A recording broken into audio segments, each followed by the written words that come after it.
We have some big news to go over today as an NBA insider has dropped a massive Celtics trade report surrounding one particular player that not only has fans fired up, but has big implications going forward into this offseason surrounding Brad Stevens' plans for this team. We're going to break down that exact report and discuss what this means going forward as something huge is brewing for this Celtics team. But before we get into it all, if you're a part of the percentage who aren't subscribed to the channel, this is the place to be for daily Celtics content. About 70% of you are watching right now aren't subscribed. You guys have been absolute beasts with support, so make sure to hit that subscribe button. Thank you guys again for your continued support over here as we're on the road to 10,000 subscribers and the bigger goal, 15,000. Folks, lots to go over today. And speaking of the Boston Celtics and Brad Stevens' master plan, we know that there is a few players on this roster right now, specifically Anfernee Simons, that Brad Stevens is shopping. But some brand new reports have dropped revealing both who they could be trading him for, but also just the current structure and the current kind of feel of this team. You can see this here. Brian Windhorst dropped, a little bit ago that the Celtics are actively trying to trade Anfernee Simons per Windhorst of ESPN.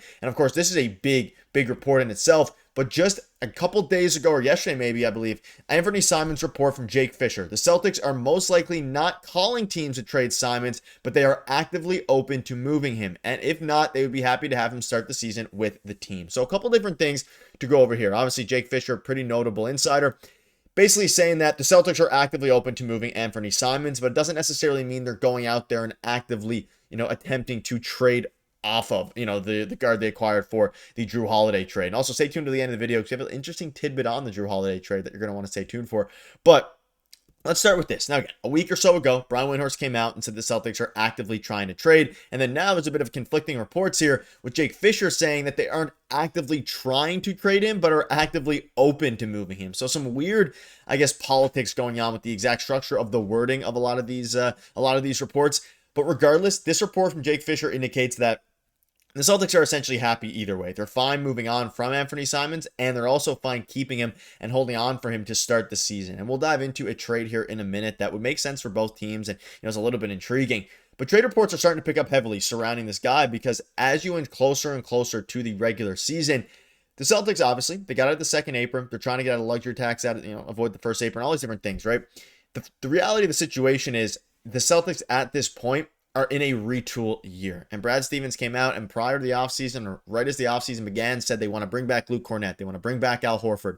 Neither of those two guys are going to be brought back. Cornett already signed with the Spurs, and Al Horford is seemingly either going to sign with the Warriors, Lakers, or retire, right? So it seems at this point that ship has ultimately sailed heavily. So now it's about what happens with Anfernee Simons. And you can see a new article that dropped here. We know they traded Jrue Holiday and they got an expiring Anfernee Simons back in the deal, who's 26 years old. While Simons is a promising player the Celtics could use, there are reports of Boston exploring potential trades. And on the Bleacher Report live stream, NBA insider Jake Fisher provided some information about his future, and here's the full quote. So at a certain point in time, could Boston just move him? Yes. Are they actively looking to move him? I would say they're actively open to moving him, but I don't think Boston is calling around trying to move Anfernee Simons right now. I just think he and his representation are very aware that the Celtics are not married to having him start the season in green and white, but they'd be very happy and willing to do so if that's the case. And of course, the Celtics are hampered by the second tier of the luxury tax due to their high salary sheet, and that's of course and was the story of the entire offseason for the Celtics. With the apron following the new CBA rules, with the luxury tax, Brad Stevens had to make a bunch of moves, right? We knew it started with Jrue Holiday. It ended with Kristaps Porziņģis. There was rumblings about a Sam Hauser trade. Rumblings now, again, about Anfernee Simons to get off of the salary and maybe move in a different direction here with the team. And ultimately, at the end of the day, it's going to be up to Brad Stevens to figure out what to do here. And I fully trust Brad Stevens. I believe he's going to do what's best for the team. And again, he's made some very good moves this offseason, and one that's very interesting in a minute surrounding Jrue Holiday, which we will dive into. But at the end of the day, super intriguing. Now, at the same time, we look at Anfernee Simons' stats. He averaged 19 points a game last year, shooting 42.6% from the field and 36% from three. Not a great year last year. However, both years prior to that, he started every single game, and for the past 3 years, 21 points a game, 22 points a game. He has upside here. And if there is a year that maybe if you're the Celtics, you're even considering holding on to him, seeing how he does, seeing where the Celtics end up with their very weird roster construction that they have. And then at the deadline, you can trade him as a rental. He has an expiring contract, and you trade him to a team that needs maybe some bench scoring or starting scoring, depending on what things happen. And then you can flip him then, because I'm sure teams are a little bit hesitant following his down year, but at the end of the day, I'm sure you could get some asset for him back. And of course, the trade was originally Jrue Holiday for Anfernee Simons and a second-round pick. That ultimately got nixed down to just Jrue Holiday for Anfernee Simons, which is interesting in itself, especially following the report we'll dive into, in a minute here. But speaking of, reports, there is a mock trade that has been circulating here, and it's the Celtics received DeMar DeRozan, Keon Ellis, and 3 second-rounders. The Hawks receive Sam Hauser and Terrence Davis, and the Kings receive Anfernee Simons, Gorgas Niang, and a first-round pick. So this one is extremely interesting. So the Celtics are getting a bunch of seconds. They're getting Keon Ellis, and they're getting DeMar DeRozan, and you're giving up Sam Hauser and Anfernee Simons, which makes things very interesting. You're also giving up Gorgas Niang. Now, is this a super realistic trade? No, right? This isn't the most realistic trade in the world. But in order for trades like this to go down, they usually involve 3 teams. And if you're the Hawks, you get Sam Hauser, a very interesting and very good role player. If you're the Kings, you get Anfernee Simons, who maybe can provide you some upside. But again, with the Kings, they already have Zach LaVine, so there's some weird things going on there. But I guess you're moving off of DeMar DeRozan, so you could open up some, slots there. And the Kings have done dumber things in the past. And if you're the Celtics, you're getting a guy who is better than Anfernee Simons, maybe fits better than Anfernee Simons, and that's kind of the big question here. Like, DeMar has improved as a three-point shooter and all these different things. He would start in place of Jayson Tatum, right? And he's not a very similar player to Jayson Tatum. We obviously know DeMar relies on his mid-range game, pretty good finisher at the rim, gotten better at shooting over the past few years. But at the same time, like, how would he and Jaylen Brown fit together? How would him and, Derrick White? I think it's an interesting option. He's a very solid passer, and we saw it with the Spurs there. The first year he got traded from the Raptors. Like, he's an okay player. You're also getting some second-round picks back. You're also getting Keon Ellis. So it's like, is this a realistic move?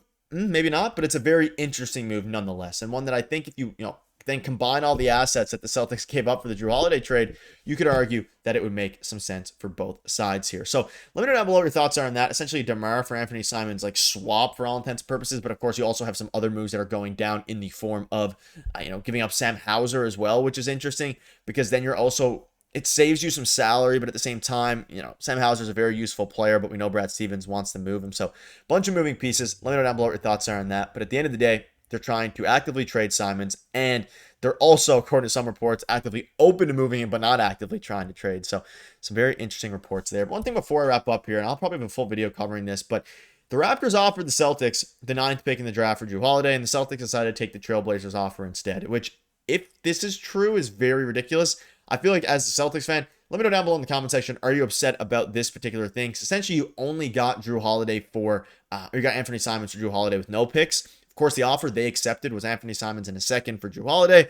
Jrue Holiday failed his physical a little bit and ultimately got downgraded to a second. Would you have preferred the 9th overall pick? They, of course, picked Colin Murray-Boyles. They could have picked Molwatch, which is an interesting one as well. They could have picked them if you're the Celtics, which would have made a lot of sense.